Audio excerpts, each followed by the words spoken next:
நமஸ்காரம். ஆஸ்ட்ரோலஜி ரவீன் கரன். இப்போ நம்ம இந்த பதிவில் பார்க்க இருப்பது வியூவர்ஸ் கொஸ்டின் அண்ட் ஆன்சர்.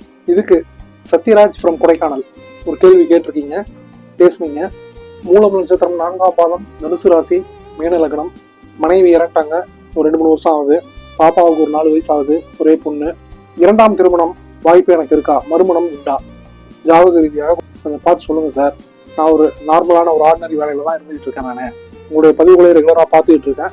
நீங்கள் சொன்னீங்கன்னாக்கா என்னான்றதை பார்த்துட்டு ஃபர்தராக ப்ரொசீட் பண்ணலாம் அப்படின்ற மாதிரி ஒரு ஐடியா வீட்டில் எல்லாத்துக்குமே இருக்குது. கொஞ்சம் பார்த்து சொல்லுங்கள் சார் அப்படின்னு கேட்டிருக்கீங்க, பேசுவீங்க. உங்கள் ஜாதகத்தை பார்த்துட்டேன் சத்யராஜ். 2ஆம் திருமண வாய்ப்பு உங்கள் ஜாதகத்தில் இருக்குது. அதாவது மீன லக்னம், குரு வந்து உங்களுக்கு 6ஆம் இடத்துல இருக்காரு, சிம்மத்தில். அங்கேருந்து 10ஆம் இடத்தை பார்க்குறாரு. 10ஆம் இடத்துல பார்த்தீங்கன்னாக்கா 4 பிளானட்ஸ் இருக்காங்க: சூரியன், சந்திரன், செவ்வாய் அண்ட் ராகு. அதே மாதிரி 11ஆம் இடத்துல 11 கூடைய சனி பகவான் வந்து ஆட்சி பலத்தில் இருக்காரு, மகரத்தில். 9ஆம் இடத்துல சுக்கிரன் அண்ட் புதன் பகவான். இதுல சுக்கிரன் வந்து கலத்திரகாரகன், பாக்கியஸ்தானத்தில் இருக்காரு. இன்னொரு விஷயம் என்னன்னாக்கா, உங்க ஜாதகத்துக்கு, உங்க மீன லக்னத்துக்கு 7 என்று சொல்லக்கூடிய கலத்திர ஸ்தானாதிபதி புதனோட ஜாயிண்ட்டுக்கு எதிராக இருக்காரு. ஸோ ஜெனரல் போர்ட்ஃபோலியோ ஆஃப் சுக்கிர பகவான் 7 கூடைய புதன் பகவான், கலத்திரகாரகன் புதன் பகவானும் பார்த்தீங்கன்னாக்கா 2 பேரும் ஒன்னா ஜாயிண்ட்டுக்கு எதிராக பாக்கியஸ்தானத்தில் இருக்காங்க. இன்னொன்னு 2 என்று சொல்லக்கூடிய 2க்கும் 9க்கும் 2 என்று சொல்லக்கூடிய தன குடும்ப ஸ்தானாதிபதியும் 9 என்று சொல்லக்கூடிய பாக்கிய ஸ்தானாதிபதியுமான செவ்வாய் பகவான் 10ஆம் இடத்துல இருக்காரு சூரிய பகவானோட. அதாவது 6ஆம் இடத்துல குரு பகவான் இருந்தாலும் அது மறைவு இல்லை. ஏன் அப்படின்னாக்கா 6 கூடையவர் 10 கூடையவர் பரிவர்த்தனை ஆகும்போது அங்க மறைவு வந்து இல்லைன்றது அப்ளிகபிள் ஆகுது. அந்த செவ்வாய் பகவான் குடும்ப ஸ்தானாதிபதி 10ஆம் இடத்துல சூரியனோடும் ராகுவோடும் மூலம் நட்சத்திரம்ன்றதுனால சந்திரனோடும் ஜாயிண்ட்டுக்கு எதிராக இருக்காரு. ஸோ குரு பார்வை வந்து பார்த்தீங்கன்னாக்கா குடும்பஸ்தானாதிபதிக்கு குரு பார்வை விழுந்துருச்சு. இன்னொன்று, குடும்பஸ்தானாதிபதி கர்மஸ்தானத்தில் இருக்காரு. அதனால தான் உங்களுக்கு முதல் மனைவி இறந்து 2ஆம் மனைவி வரக்கூடிய ஒரு வாய்ப்பு உங்கள் ஜாதகத்தில் பிரைட்டாகவே இருக்கு. இன்னொன்று 11 கூடையவரும் ஆட்சி பலத்தில் இருக்காரு. அதே மாதிரி ஜென்ரல் கலத்திரகாரகன் என்று சொல்லக்கூடிய சுக்கிர பகவானும் புதன் பகவானும் 2 பேருமே பாக்கிய ஸ்தானத்தில் இருக்கிறாங்க. குரு பகவான் வேற 6ஆம் இடத்துல இருந்து 10ஆம் இடத்தை பார்க்குறாரு, குடும்பஸ்தானாதிபதியை பார்க்குறாரு. 12ஆம் இடத்தை சயன சுக மோட்ச விரயஸ்தானத்தை பார்க்குறாரு. 2 என்று சொல்லக்கூடிய ஜன குடும்ப வாக்குஸ்தானத்தை, குடும்பஸ்தானத்தை மெயினாக பார்த்துடுறாரு. எப்படி அந்த குடும்பஸ்தானாதிபதி போய் 10ஆம் இடத்துல இருக்காரு குருவோட வீட்டில், அவரை குரு பார்த்துடுறாரு. அந்த வீட்டில் இருக்கிறோட அந்த வீட்டையே பார்க்குறாரு. 10ஆம் இடத்துல இருக்கிற செவ்வாயையும் பார்த்துடுறாரு. அந்த 2 கூடைய செவ்வாயவும் அந்த 2ஆம் இடத்தையும் அந்த 2வது வீட்டையும் பார்த்துடுறாரு. இந்த மாதிரி ஒரு ஸ்ட்ராங்கான வலிவான ஒரு அமைப்பு உங்கள் ஜாதகத்தில் இருக்கிறதுனால you need not to worry about anything. Proceed பண்ணுங்க. நல்ல ஜாதகம் பாருங்க, நல்ல ஃபேமிலியான்னு பார்த்து நல்லபடியாக வந்து முடிங்க. ஏன்னா வந்து ஒரு பாப்பா இருக்குன்னு சொல்லிட்டீங்க, கன்ஃபார்மாக வந்து மறுமணன்றது அவசியம், தேவைதான். அதனால் பண்ணுங்க. இதுதான் ஒரு ஜாதக அமைப்பு. இந்த மாதிரி பிரச்சனைகள் இல்லாமல், சிக்கல் இல்லாமல் இருந்தது அப்படின்னாக்கா ப்ரொசீட் பண்ணி போயிட்டே இருக்கணும். நல்லபடியாக நல்ல ஜாதகம், நல்ல பொண்ணு அமையும்.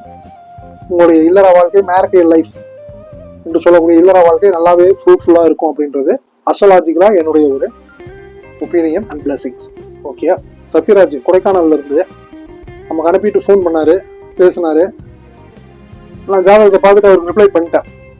இந்த வீடியோவை நான் போட்டு உங்களுக்கு நான் லிங்க் அனுப்புறேன்னு சொல்லியிருக்கேன். நான் இது வந்து ஒரு ஒய்ஃப் இறந்துட்டாங்க அப்படின்னாக்கா வந்து குழந்தைங்களை வளர்க்குறதுக்காக தான் வந்து 2வது கல்யாணம் பண்ணுறோம் மெயினாக. அப்படிங்கும்போது ஜாதகத்தில் கட்டத்தில் நமக்கு அதுக்கான ஒரு வாய்ப்பு அமைப்பு இருக்கா அப்படின்றத பார்த்துட்டு நம்ம செஞ்சோம்னாக்கா அந்த 2வது கல்யாணமாவது நல்லபடியாக நீடிச்சு நினைச்சு நல்லபடியாக ஒரு ஃபேமிலி நல்லபடியாக மூவ் ஆகும். இதை வந்து பல பேர் என்ன நினைக்கிறாங்க அப்படின்னாக்கா, ஒய்ஃபு இறந்துட்டாங்க இல்லை ஹஸ்பண்டுக்கு ஏதோ ஒன்று ஆயிடுச்சு அப்படின்னாலே 2வது கல்யாணம் பண்ணிடணும்ப்பா. ஜாதகத்தில் அமைப்பு இருக்குதா இல்லையா அதை பற்றினா எதை பற்றியுமே அவங்க யோசிக்காம டக்குன்னு 2வது கல்யாணத்துக்கான ஒரு ஆஃபர் வந்தது, 2வது கல்யாணத்துக்கான ஒரு வாய்ப்பு வந்தது அப்படின்னாவே டக்குன்னு முடிச்சிடுறாங்க. அப்படி முடிச்சுட்டு அதில் வந்து சிக்கல்கள் வந்து பிரச்சனையாகும் போது தான் ஜாதகத்தை தூக்கிட்டு எங்களை மாதிரி அஸ்ட்ராலஜர்ட்ட வராங்க. பாருங்க சார் எப்படி இருக்குன்னு பாருங்க சார் அப்படின்ற மாதிரி. அதனால எதையுமே இப்போ சத்யராஜ் பார்த்தீங்கன்னாக்கா அவர் பேசுனதுலேருந்து பார்த்தீங்கன்னாக்கா அவர் வந்து ஒரு சாதாரண பொசிஷனில் தான் இருக்காரு. ஆனால் அவங்க தெளிவாக இருக்கிறாரு. ஸோ நம்மளுடைய பதிவுகளை ரெகுலராக பார்க்குறாரு. சரி, நம்ம 2வது கல்யாணம் பண்ணுற அமைப்பில் இருக்கிறோம். அது ஜாதக ரீதியாக நம்ம கட்டத்தில் அந்த அமைப்பு இருக்குதா அப்படின்றத நம்ம வந்து ராஜேஷ் சாரை கேட்டுக்கலாம். அவர் சொல்லிட்டாருனாக்கா நமக்கு ஒரு மனசு திருப்தி அப்படின்ற மாதிரி இது பண்ணுறாரு. இப்போ நம்ம பார்த்தோம் இருக்குது அப்படின்றது சொல்லிட்டோம். இப்போ அவர் வந்து ப்ரொசீட் பண்ண ஆரம்பிச்சிருப்பாரு. ஏன்னா இப்போ இதில் இன்னொரு விஷயம் என்னக்கா, அவர் ஜாதகத்தை பொறுத்த வரைக்கும் அவருக்கு நடக்கிற நேரங்களும் மூலம் நட்சத்திரம் 4ஆம் பாதம் கேது தசை வந்து ரொம்ப கம்மி பிறக்க ஒரு வருஷம் தான் இருந்திருக்கு. அதுக்கப்புறம் சுக்கிர தசை 20 வருஷம் 21. அதுக்கப்புறம் சூரிய தசை ஒரு ஃபாலோடு தசை ஒரு 6 வருஷம்னும் போது 27 வருஷம் ஆச்சு.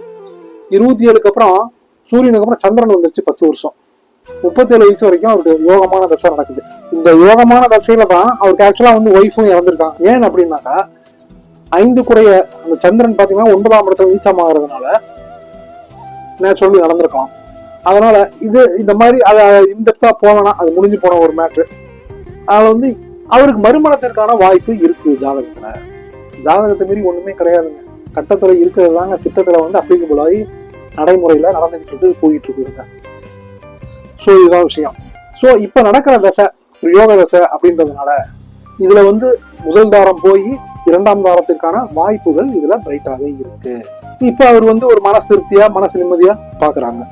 அஸ்ட்ராலஜி அப்படின்றது வந்து ஒரு லைட் ஹவுஸ் மாதிரி கலங்கரை விளக்கம். நடுக்கடல்ல தத்தளிச்சுக்கிட்டு இருக்கிறவங்களுக்கு எந்த திசையை நோக்கி பயணிக்கிறதுன்னே புரியாம துடிக்கிறவங்களுக்கு ஒரு வழிகாட்டக்கூடிய ஒரு கலங்கரை விளக்கமான பட்ட ஒரு ஒளியானதுதான் ஜாதகம், ஜோதிடம். அதை முறையா பயன்படுத்தி எல்லாரும் நல்லபடியா பயனடையணும், பலன்கள் பெறணும் அப்படின்றதுதான் நம்மள மாதிரி ஒரு நேர்மையான அஸ்ட்ராலஜர்களுடைய விருப்பமும் கூட.